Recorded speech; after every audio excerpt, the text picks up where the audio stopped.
Hey everybody, this is Chuck and AJ. We're here in Jacksonville, Florida, and AJ had a great idea. It's Memorial Day weekend. Happy Memorial Day for everybody.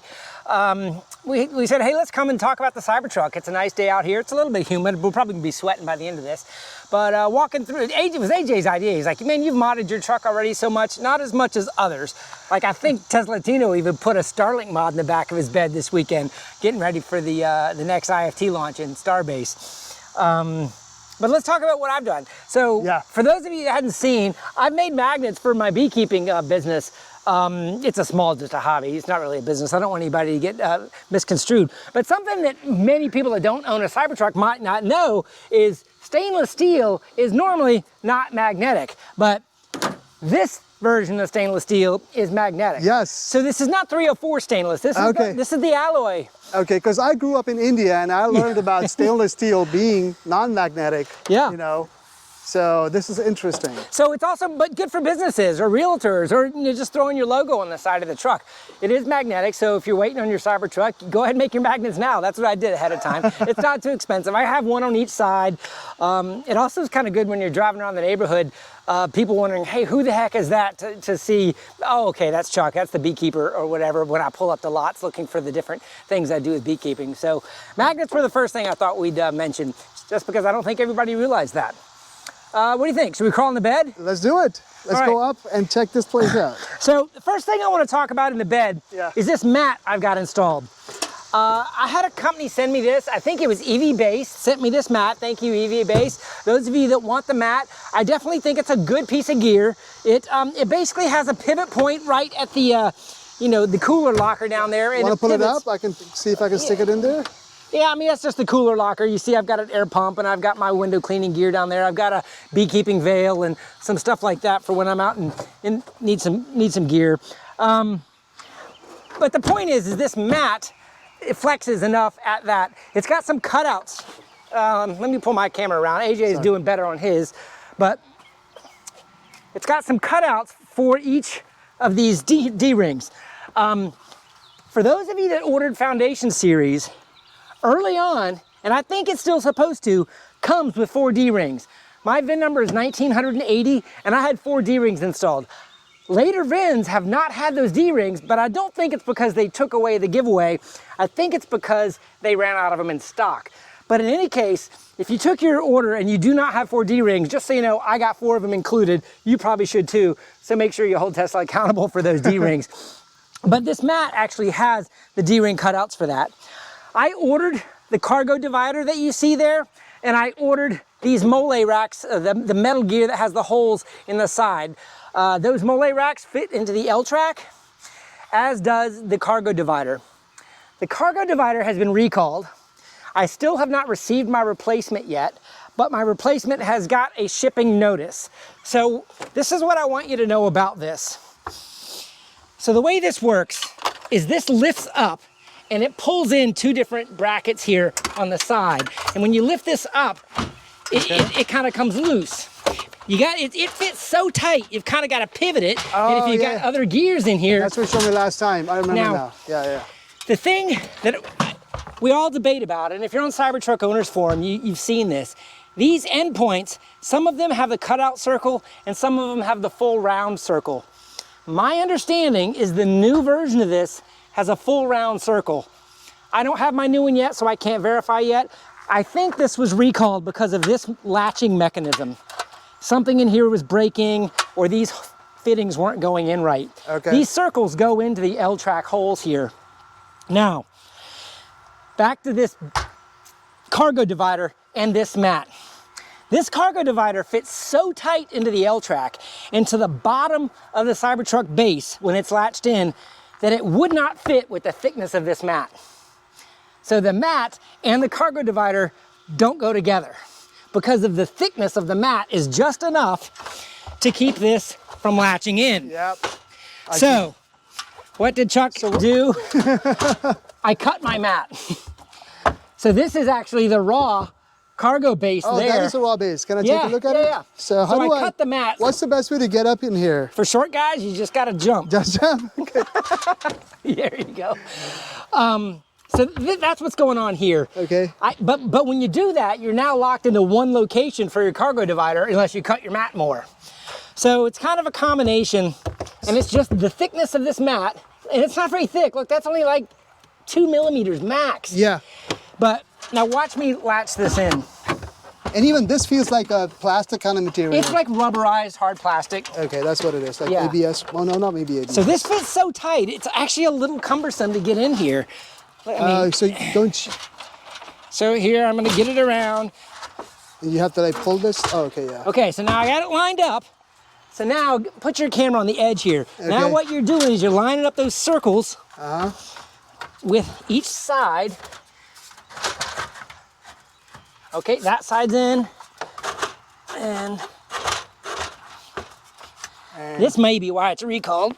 Okay, now it's in. But it's all the way to the bottom down here. Mm-hmm. So when this mat was in here, it just wasn't fitting into the L-track by that much. Okay. Some people have said they got theirs to work. I couldn't. So mine is in with a cut divider. That's probably the biggest thing I want people to know. Don't go ordering your EV mats if you're gonna get the cargo divider till you think more about it. Fantastic. Okay, let's talk about the cargo divider here. Okay. So this is a standard rigid mole is what it's called. Same as this, rigid mole. And it's essentially for... A little spider there, white spider behind you. Yeah, I know, you must be freaked out by me. spiders. So like here's a good example of just, you know, Velcro bags going in. I've got my 172 adapter in there. I got some other gear in here, like see these L-Trek accessories I've got. They kind of are pinch and slide, you know, tie down points. You can see I've got my bee smoker and a little bit of a Velcro and a tie down point. See that? I've got my bee smoker fuel on another tie down point. So if I was to, so I've not used this before, Yeah. so can I give it a shot? Yeah. Okay, so let's see for the So first time. just, yeah, So you go finger and push. finger and push. And then pull it out. And pull it out. Yep. Okay, that's, and so And then pull it out. slide half a circle over. Oh, so it's a free sliding. Yeah, okay. yeah, and then it locks in Into between anywhere the circles. In between the circle. Gotcha. Okay. These are accessories off Amazon I've got. Now, when you order the Foundation Series, the piece of gear right here is a bottle opener. I have the bottle opener in there. I don't need that on my truck. Yeah. I ordered these cleats. Uh-huh. I have one on either side. They're just accessories, the cleats on there. I put them on there for tie downs, but what I found out they are now for, and maybe AJ, you can jump down and see now that you know they're there, is it not in like the perfect spot for a handle?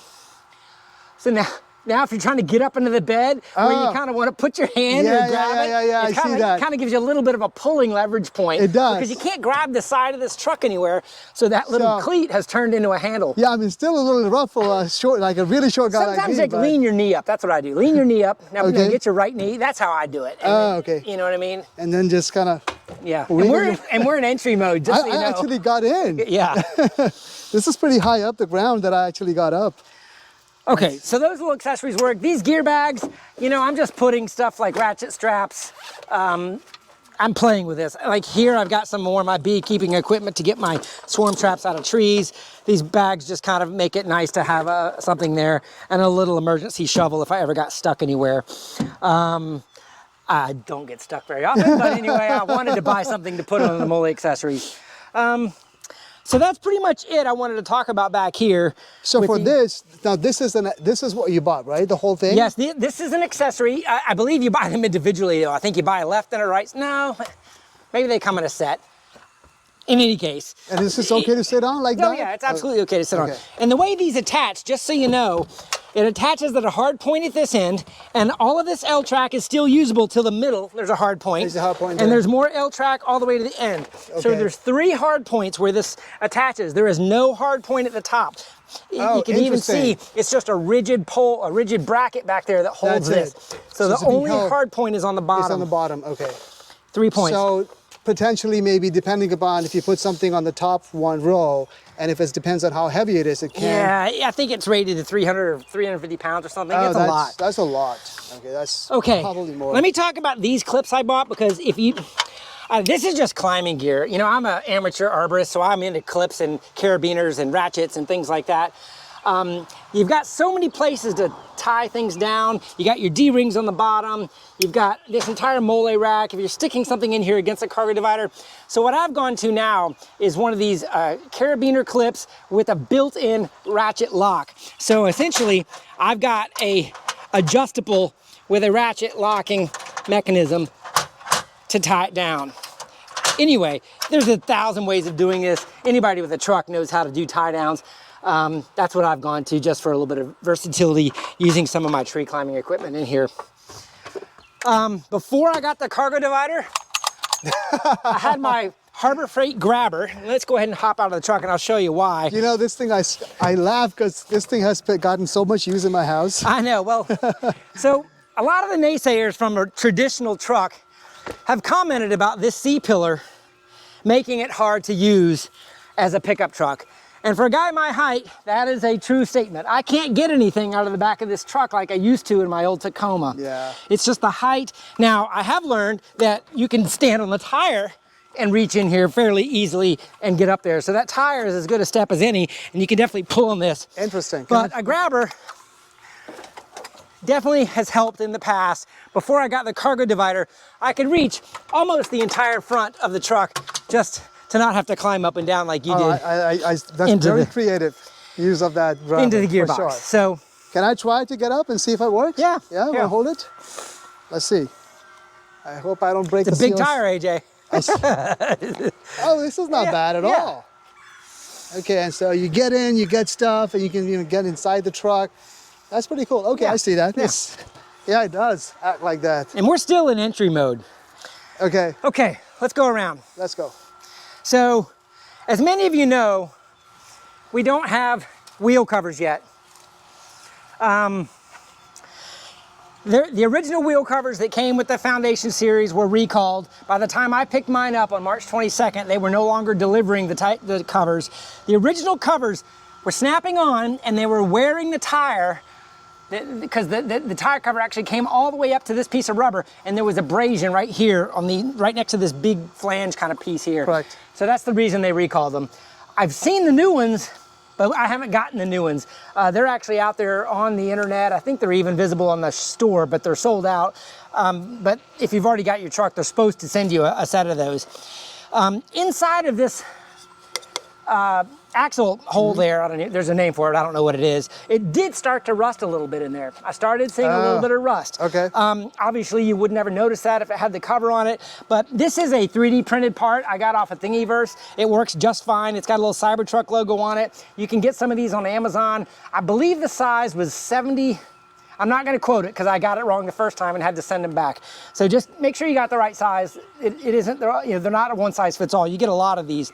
There are some people selling lug nut covers. I didn't bother with that. So I just went ahead and 3D printed some black. This is printed with PETG. And I think I also printed with ABS another set, but these are the PETG ones. So that is what I did there. Okay, into the frunk mod here. Let me get the camera around. Let you guys see what's going on here.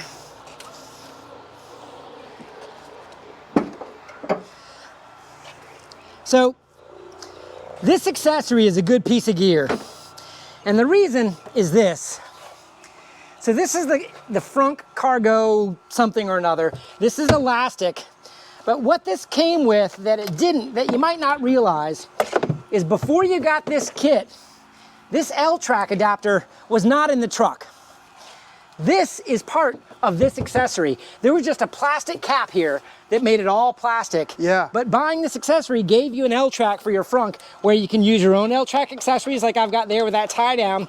And also this cargo mat comes with its own very similar action L-track accessories to essentially snap that in so that it pulls tight with this cargo net that comes with it.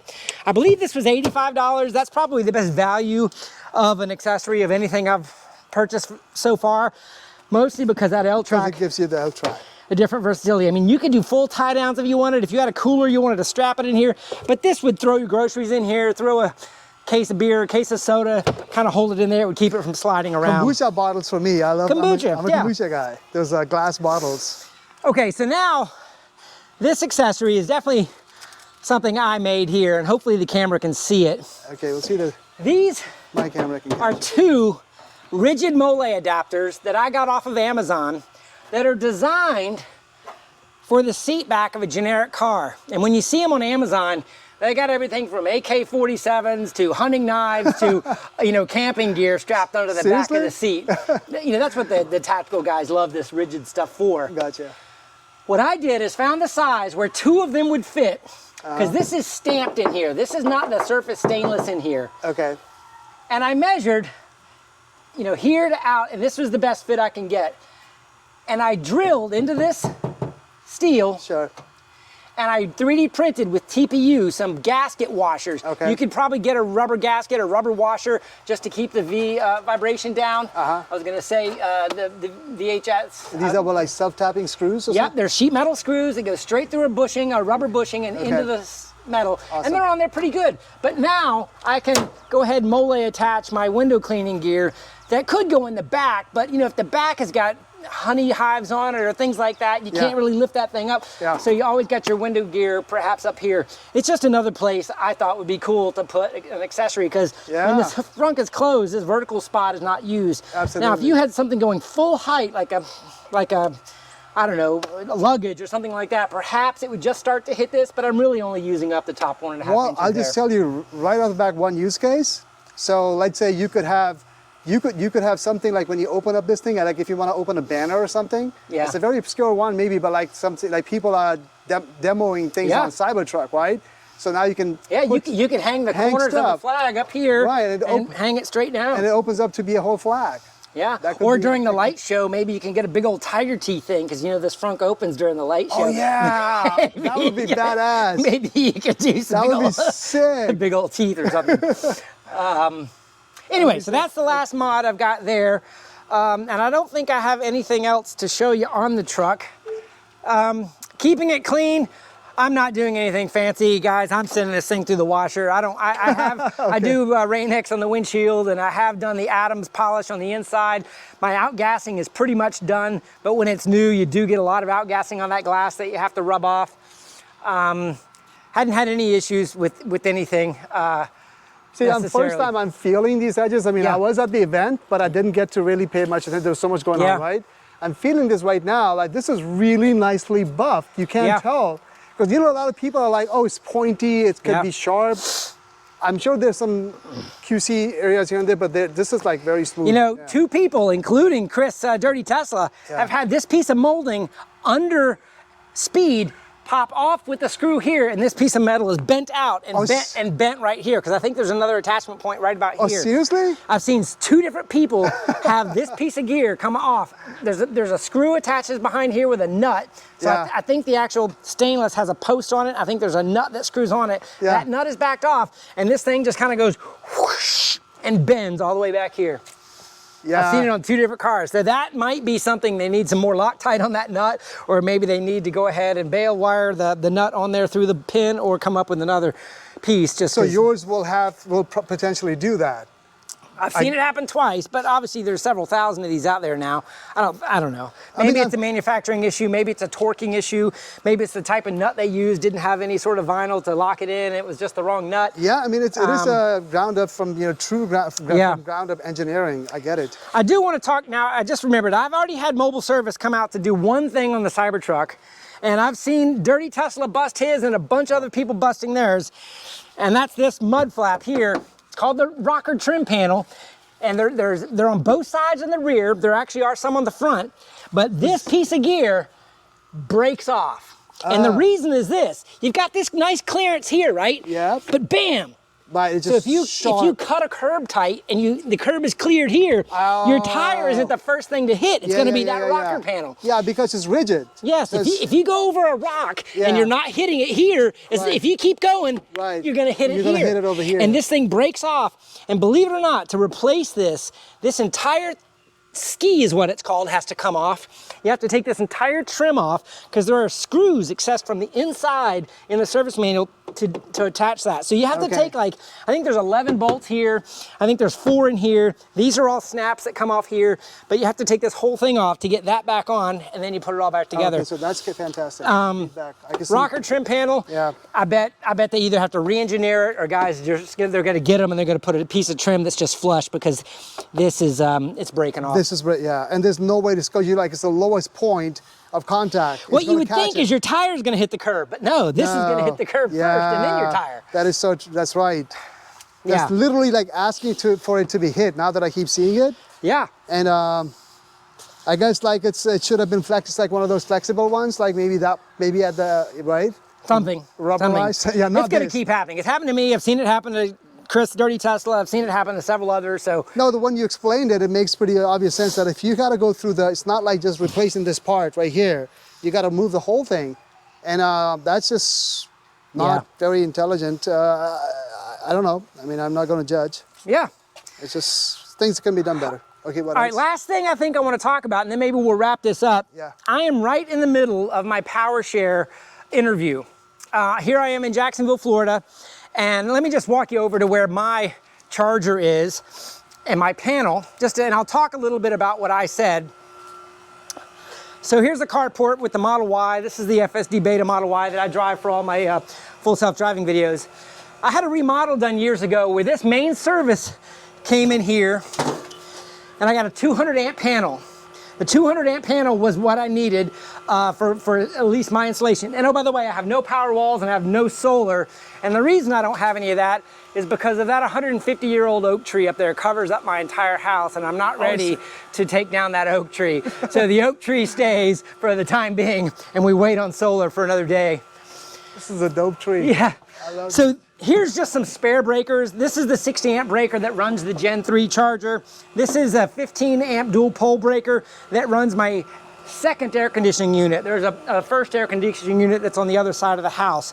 Now, what they needed to know, and the questions they asked me, was the distance from the meter to my current Gen 3 charger, because I think this run has a quote, like if they're running wire for 20 feet or they're running wire for 1 foot. They wanted to know that distance. They wanted to know the amperage of the panel, and they wanted me to take pictures of the ratings off of both of my air conditioners. So I had to go get pictures of the amperage and the current, or all the things that an air conditioning manufacturer puts on their stickers. I gave them pictures of both of those, and then from that, they came up with my quote. My quote came out to $4,700, which included Florida's 6.2% tax, I believe is what it was. But they added on a $600 fee for whole home surge protection. And I've done the research, and if you're an amateur electrician and know how to not get electrocuted with alternating current, it's about $150 to a $200 device that just hooks into a breaker as close to your main breaker as you can. So essentially they're charging me $600 to install a $200 piece of gear. So I'm probably gonna decline the whole home surge protection and go ahead and have them do the install. Now with the Foundation Series and the all-wheel drive, which is what I've got, you get 2 pieces of included equipment. You get the universal charger. This is the Gen 3 charger that will not work. This does not have the bi-directional electricity circuitry in here. So I'll keep this or sell it to somebody that needs one. So you get a universal charger, and then you get a gateway. The gateway is essentially the logic that allows you to isolate yourself from the pole or from the grid. If you have a Powerwall system, that gateway is included into that logic. So I need the gateway because I don't have a Powerwall. If you have a Powerwall, you don't need the gateway. But the gateway and the universal charger is what is included with the Foundation Series. If you have a Cyber Beast, you get those same 2 pieces of gear and a $4,000 credit towards the installation of that equipment. So I don't get that benefit with the all-wheel drive, so that's why my quote is $4,700, and I'm gonna have to pay all $4,700 of that, or maybe $4,100 once I subtract the $600 for the surge protection. So anyway, that's where we are on that. I've heard quotes for up to $35,000, I think, for Joe Tegmeyer to get his installed, but most of those extremely high quotes incorporated some sort of panel upgrade or some major electrical house upgrade that was required to make the whole system work. The equipment should all be between $3,500 and maybe $5,200, depending on your state and your tax and the company that's billing you for this. This is a monopoly, guys. You do not get to go hire your own electrician. Right now, I think they just started changing. If you decline this equipment, it used to be a $700 voucher. Okay, so a $700 voucher is all you get if you decline this equipment. That's what it was. I did just see a text that they may have bumped that up to $2,500, but it does say for a one-time use on the Tesla shop. I believe the intent of using that $2,500 or $700, whatever the credit is when the gateway and the universal charger are available on the Tesla shop, that you could use that credit towards going and buying the equipment yourself. So it is what it is for now. I don't believe you can get it shipped to you right now, but these rules are changing. I did talk personally to someone in the PowerShare program. I gave my complaints about how Tesla was pushing me into having to install this before the software was even available. They kind of listened, and perhaps them listening is what made these changes to the credit on the store, and perhaps even a little bit of the leniency on getting the gateway perhaps delivered later. In any case, that's where I am on PowerShare and on my mods. I don't know. Any other things you want to talk about, AJ? I don't know. It's yours. You tell me. I think we knocked it out. I'm trying to catch up. All right, everybody. Have a great day. See y'all. Have a great day. Bye-bye. See you later.